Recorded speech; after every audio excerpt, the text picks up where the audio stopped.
Hello friends, welcome to my YouTube channel online learning website.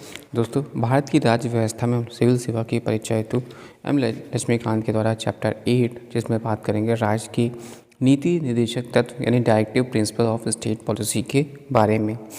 राजनीति के निदेशक तत्वों का उल्लेख संविधान के भाग 4 के अनुच्छेद 36 से 51 तक में किया गया। संविधान निर्माताओं ने यह विचार 1937 में निर्मित आयरलैंड के संविधान से लिया। आयरलैंड के संविधान में इसे स्पेन के संविधान से ग्रहण किया गया था।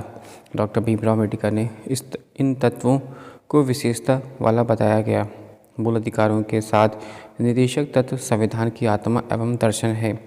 ग्रैनिवल ऑस्टिन ने निदेशक तत्व और अधिकारों को संविधान की मूल आत्मा कहा। निदेशक तत्व की विशेषताएं। पहला, राज्य के नीति के निदेशक तत्व नामक इस उक्ति से यह स्पष्ट होता है कि नीतियों एवं कानूनों को प्रभावी बनाते समय इन तत्वों को ध्यान में रखेगा। यह संवैधानिक निर्देश या विधेयिका, कार्यपालिका और प्रशासनिक मामलों में राज्य के लिए सिफारिशें हैं।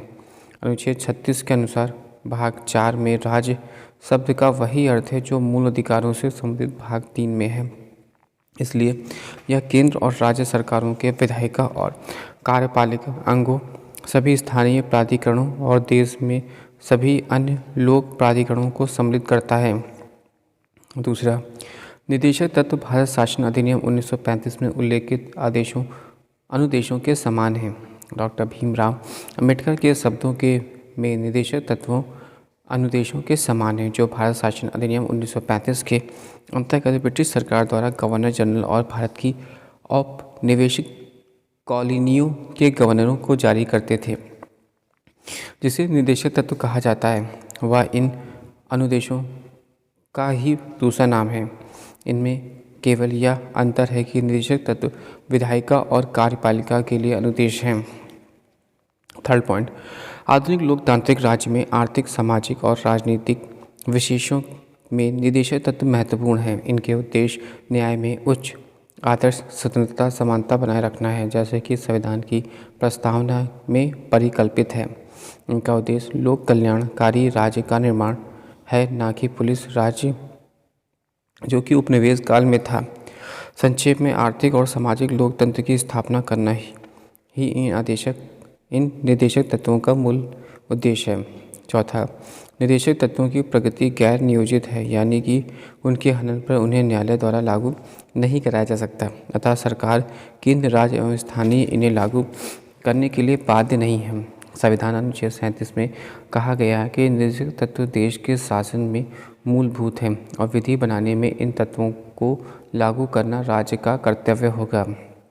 यद्यपि इनकी प्रगति गैर नियोजित है, तथापि कानून की संवैधानिक मान्यता के विवरण में न्यायालय इन्हें देखता है। उच्चतम न्यायालय में कई बार व्यवस्था है कि किसी विधि की संवैधानिक का निर्धारण करते समय यदि न्यायालय यह पाए कि प्रश्नगत विधि निदेशक तत्वों को प्रभावी करना चाहती है, तो न्यायालय ऐसी विधि को अनुच्छेद 14 या अनुच्छेद 19 के संदर्भ में तर्कसंगत मानते हुए असंवैधानिकता से बचा सकता है। निदेशक तत्वों का वर्गीकरण। हालांकि संविधान में इनका वर्गीकरण नहीं किया गया है, लेकिन इनकी दशा एवं दिशा के आधार पर इन्हें 3 व्यापक श्रेणियों समाजवादी, गांधीवादी और उदार बुद्धिजीवी में विभक्त किया गया है। समाजवादी सिद्धांत। यह सिद्धांत समाजवाद के आलोक में है। ये लोकतांत्रिक समाजवादी राज्य का खाका खींचते हैं, जिनका लक्ष्य सामाजिक एवं आर्थिक न्याय प्रदान करना है। ये लोक कल्याणकारी राज्य की स्थापना का मार्ग प्रदर्शित करते हैं। ये राज्य को निर्देश देते हैं कि पहला, लोक कल्याण की अभिवृद्धि के लिए सामाजिक, आर्थिक और राजनीतिक न्याय द्वारा सामाजिक व्यवस्था सुनिश्चित करना और आय, प्रतिष्ठा, सुविधाओं और अवसरों की असमानता को समाप्त करना, अनुच्छेद 38। दूसरा, सुरक्षित करना का सभी नागरिकों को जीविका के पर्याप्त साधन प्राप्त करने का अधिकार है। खा, सामूहिक हित के लिए समुदाय के भौतिक संसाधनों का सम वितरण। गा, धन और उत्पादन के साधनों को संकेंद्रण करना। गा, पुरुषों और स्त्रियों का समान कार्य करने के लिए समान वेतन। डा, कर्मकारों के स्वास्थ्य और शक्ति तथा बालकों का अवस्था के दुरुपयोग में संरक्षण। 4 बालकों को स्वस्थ विकास के अवसर। तीसरा, समान न्याय एवं गरीबों को निःशुल्क विधिक सहायता उपलब्ध कराना। काम पाने, शिक्षा पाने और बेकारी, बुढ़ापा, बीमारी और निश्चितता की दशाओं में लोक सहायता पाने के अधिकार को संरक्षित करना। काम की न्याय संगत और मानवोचित दशाओं का तथा प्रसूति सहायता का उपबंध करना। सभी कर्मकारी के लिए निर्वाह मजदूरी, शिष्ट जीवन स्तर और तथा सामाजिक और सांस्कृतिक अवसर। अनुच्छेद 43। 7वां, उद्योगों के प्रबंध में कर्मकारों के भाग लेने के लिए कदम उठाना। अनुच्छेद 43 का पोषाहार स्तर और जीवन स्तर को ऊंचा करना तथा लोक स्वास्थ्य का सुधार करना। अनुच्छेद 44।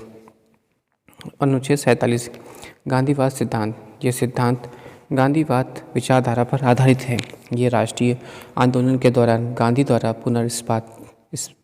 पुनर्स्थापित योजनाओं का प्रतिनिधित्व करते हैं। गांधी जी के सपने को साकार करने के लिए उनके कुछ विचारों को निर्देशक तत्वों में शामिल किया गया है। ये राज्य से अपेक्षा करते हैं। पहला, ग्राम पंचायतों का गठन और उन्हें आवश्यक शक्तियाँ प्रदान कर स्व सरकार की इकाई के रूप में कार्य करने की शक्ति प्रदान करना। अनुच्छेद 40। ग्रामीण क्षेत्रों में कुटीर उद्योगों, व्यक्तिगत या सहकारी के आधार पर कुटीर उद्योगों का प्रोत्साहन। अनुच्छेद 43। सहकारी समितियों के स्वैच्छिक गठन, स्वायत्त संचालन, लोकतांत्रिक नियंत्रण तथा व्यावसायिक प्रबंधन को बढ़ावा देना। अनुच्छेद 43B। अनुसूचित जाति एवं जनजाति और समाज के कमजोर वर्गों के शैक्षणिक एवं आर्थिक हितों का प्रोत्साहन और सामाजिक अन्याय एवं शोषण से सुरक्षा। अनुच्छेद 46। स्वास्थ्य के लिए नुकसानदायकी नशीली दवाओं, मदिरा, ड्रग के औषधीय प्रयोजनों से भिन्न उपयोग पर प्रतिबंध। अनुच्छेद 47। गाय, बछड़ा व अन्य दुधारू पशुओं की बलि पर रोक और उनकी नस्लों में सुधार का प्रोत्साहन। अनुच्छेद 48। उदार बौद्धिक सिद्धांत। इस श्रेणी में उन सिद्धांतों को शामिल किया गया है जो उदारवादिता की विचारधारा से संबंधित हैं। ये राज्य को निर्देश देते हैं। पहला, भारत के समस्त राज्य क्षेत्र में नागरिकों के लिए एक समान सिविल संहिता। अनुच्छेद 44। सभी बालकों को 14 वर्ष की आयु पूरी करने तक निःशुल्क और अनिवार्य शिक्षा देना। अनुच्छेद 45। कृषि और पशुपालन को आधुनिक और वैज्ञानिक प्रणालियों से करना। अनुच्छेद 48। पर्यावरण का संरक्षण एवं संवर्धन और वन तथा वन जीवों की रक्षा। अनुच्छेद 48A।